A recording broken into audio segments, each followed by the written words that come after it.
തൃശൂർ എന്ന് പേരിട്ടിരിക്കുന്ന കര വ്യോമ നാവിക അഭ്യാസം ഇന്ത്യ ആരംഭിച്ചു കഴിഞ്ഞു. അറബിക്കടൽ ഉൾപ്പെടെയുള്ള മേഖലകളിലാണ് നമ്മൾ നടത്തുന്നത്. പ്രധാനമായിട്ടും രാജസ്ഥാൻ, ഗുജറാത്ത് എന്നീ സംസ്ഥാനങ്ങളുടെ പാക് ബോർഡറിനോട് ചേർന്നുള്ള പ്രദേശങ്ങളിൽ സർക്രീക്ക് മേഖലയിൽ ഒക്കെ തന്നെ നമ്മൾ അഭ്യാസ പ്രകടനം നടത്തുന്നു.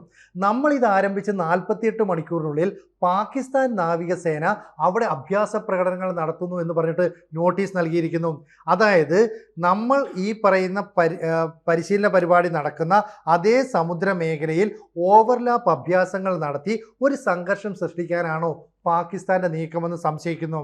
അതായത് നവംബർ 2 മുതൽ 5 വരെയുള്ള തീയതികൾക്കിടയിൽ വടക്കൻ അറബിക്കടലിലെ 6000 ചതുരശ്ര മീറ്റർ വിസ്തൃതിയിൽ നടക്കുന്ന ലൈവ് ഫയർ അഭ്യാസ പ്രകടനങ്ങൾക്ക് തുടക്കമാവുകയാണ്. ശരിക്കും പറഞ്ഞാൽ പാകിസ്ഥാനെ സംബന്ധിച്ചിടത്തോളം തങ്ങൾ ഒരു വലിയ ശക്തിയാണ് എന്നൊക്കെ വരുത്തി തീർക്കാൻ, അല്ലെങ്കിൽ തങ്ങളുടെ അധികാരം തെളിയിക്കാൻ ഇതിനൊന്നുമല്ല നടത്തുന്നത്. ഞങ്ങൾക്ക് യാതൊരു വിധത്തിലുള്ള ശക്തിയുമില്ല, ദുർബലരാണ് എന്ന് ലോകം വിലയിരുത്തുമോ എന്നൊരു ആശങ്കയുണ്ട്. മാത്രമല്ല, ഒരു ഭയപ്പെടുന്ന സൈനിക ശക്തി അല്ല എന്ന് ഇന്ത്യയെ ബോധ്യപ്പെടുത്താനും ഇവർ ശ്രമിക്കുന്നുണ്ട്. അതുകൊണ്ട് തന്നെ ഇന്ത്യ അഭ്യാസ പ്രകടനം നടത്തുന്ന അതേ ജലാശയത്തിൽ ഇത്തരത്തിലൊരു വ്യോമാഭ്യാസ പ്രകടനം നടത്താൻ ഒരുങ്ങുന്നു എന്ന് പറഞ്ഞാൽ അവരുടെ പടക്കപ്പലുകൾ, ആയുധങ്ങൾ ഏന്തിയ ബോട്ടുകൾ ഇതെല്ലാം വന്നിട്ട് ഇന്ത്യൻ നേവിയെ അഭിമുഖീകരിക്കുന്ന രീതിയിൽ, വെല്ലുവിളിക്കുന്ന രീതിയിൽ ഒരു നീക്കം നടത്തിയാൽ സംഘർഷത്തിനുള്ള എല്ലാ സാധ്യതയുമുണ്ട്. ഇവിടെ എന്താ സംഭവിക്കുന്നത്? ഇന്ത്യ ഇത്തരം ഒരു എക്സസൈസ് നടത്തുന്നത് ഓപ്പറേഷൻ സിന്ദൂറിന് ശേഷമുള്ള നമ്മളുടെ ശക്തി ലോകത്തിന് മുന്നിൽ ബോധ്യപ്പെടുത്താൻ കൂടി, ഒപ്പം കര വ്യോമ നാവികസേന സംയുക്തമായിട്ട് ഓപ്പറേഷൻ നടത്തുമ്പോൾ എങ്ങനെയായിരിക്കണം കോർഡിനേഷൻ, എന്തൊക്കെ തരത്തിലുള്ള പ്രവർത്തനം നടത്തണം, ഇതൊക്കെ തന്നെ ആലോചിച്ചുറപ്പിക്കാൻ വേണ്ടിയാണ്. അതുകൊണ്ടാണ് നമ്മൾ ഇത്തരം ഒരു ഓപ്പറേഷൻ നടത്തിയത്. അതായത് ഒക്ടോബർ 28, 29 തീയതികളിൽ മധ്യ പാകിസ്ഥാന് മുകളിലൂടെയുള്ള വ്യോമപാതകൾ അടച്ചിടണം, നമ്മൾ ഇവിടെ തരത്തിലുള്ള എയർ ഷോ അല്ലെങ്കിൽ വ്യോമാഭ്യാസം നടത്തുന്നു എന്ന് നമ്മൾ നേരത്തെ മുന്നറിയിപ്പ് നൽകിയിരുന്നു. അതുകൊണ്ട് തന്നെ പാക് എയർഫോഴ്സിന് നമ്മൾ നോട്ടാം നൽകുകയും ചെയ്തു.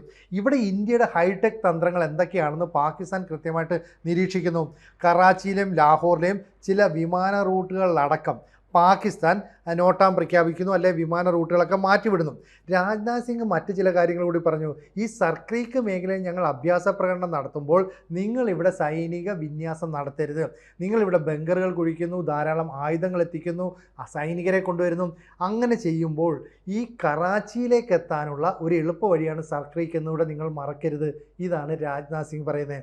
മാത്രമല്ല, നമ്മളെല്ലായ്പ്പോഴും ഒരു യുദ്ധത്തെ അഭിമുഖീകരിക്കണം, അല്ലെങ്കിൽ യുദ്ധം എപ്പോൾ വേണമെങ്കിലും നമ്മുടെ വാതിലിൽ വന്ന് മുട്ടി വിളിക്കാം, നിങ്ങൾ തയ്യാറായിരിക്കണം എന്നൊക്കെ നേരത്തെ പറഞ്ഞിട്ടുണ്ട്.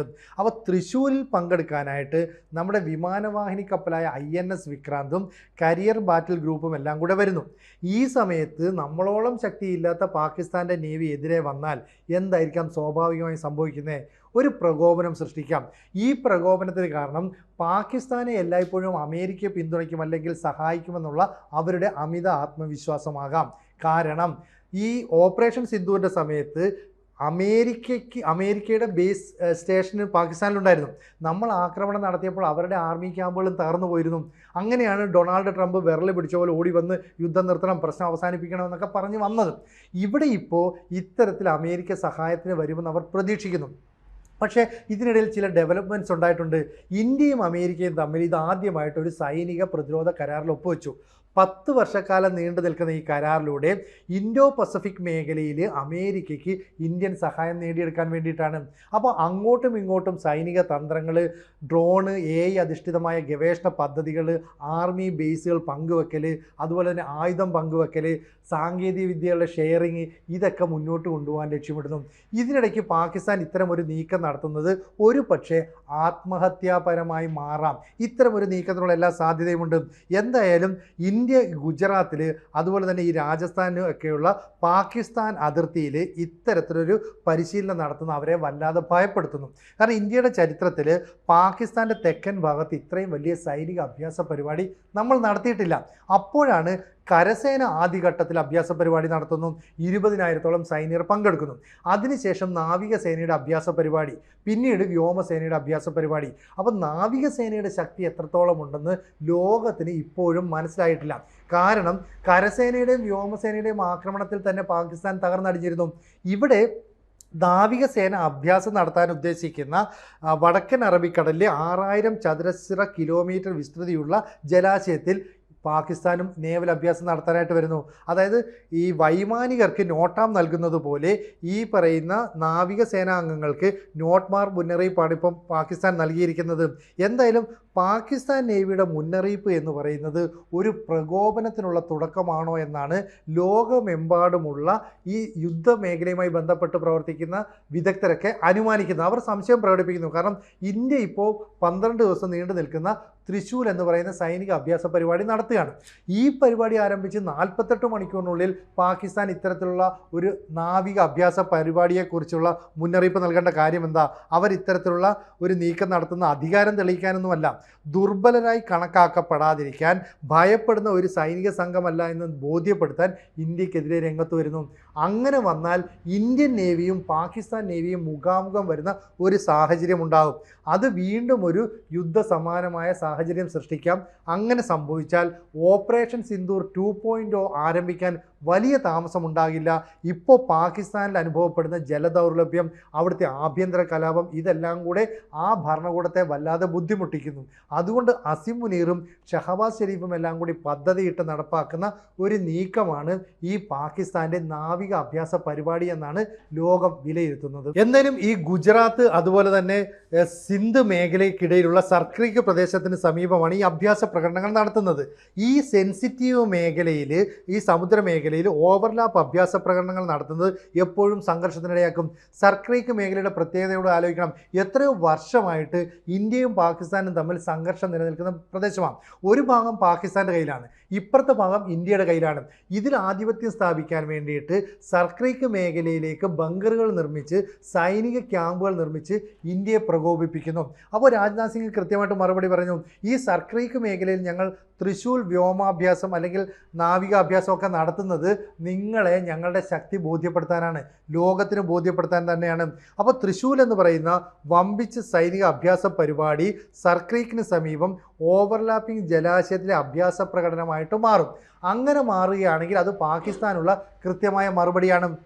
ഇവിടെ ഈ പറയുന്ന കറാച്ചിയിലേക്ക് അല്ലെങ്കിൽ ലാഹോറിലേക്കുള്ള വിമാന സർവീസുകൾ പോലും മാറ്റി മറിച്ചുകൊണ്ട് ചില മുൻകരുതലുകൾ അവർ എടുത്തതാണ്. പക്ഷേ പെട്ടെന്ന് 48 മണിക്കൂർ കൊണ്ട് അവർ നിലപാട് മാറ്റുകയും ഇന്ത്യക്കെതിരായിട്ട് ഇന്ത്യ തൃശൂൽ എക്സസൈസ് നടത്തുന്ന അതേ സോണിൽ തന്നെ ഓവർലാപ്പ് ചെയ്യുന്ന രീതിയിൽ പരിശീലനം നടത്താൻ അവർ വരുന്നു. ഞങ്ങൾ പേടിച്ചോടുന്നവരല്ലെന്ന് ബോധ്യപ്പെടുത്താൻ ഇവിടെ ഈ അസിം മുനീറിൻ്റെ തന്ത്രം കൂടി നമ്മൾ മനസ്സിലാക്കണം. കാരണം ഈ POK ഇത് ഇന്ത്യ എപ്പോൾ വേണമെങ്കിലും പിടിച്ചെടുക്കുമെന്ന് അസിം മുനീർ ഭയപ്പെടുന്നുണ്ട്. അവിടുത്തെ സൈന്യം ഈ പറയുന്ന അവിടുത്തെ വിമോചന പോരാളികളെ കണ്ട് പേടിച്ചോടുകയാണ്.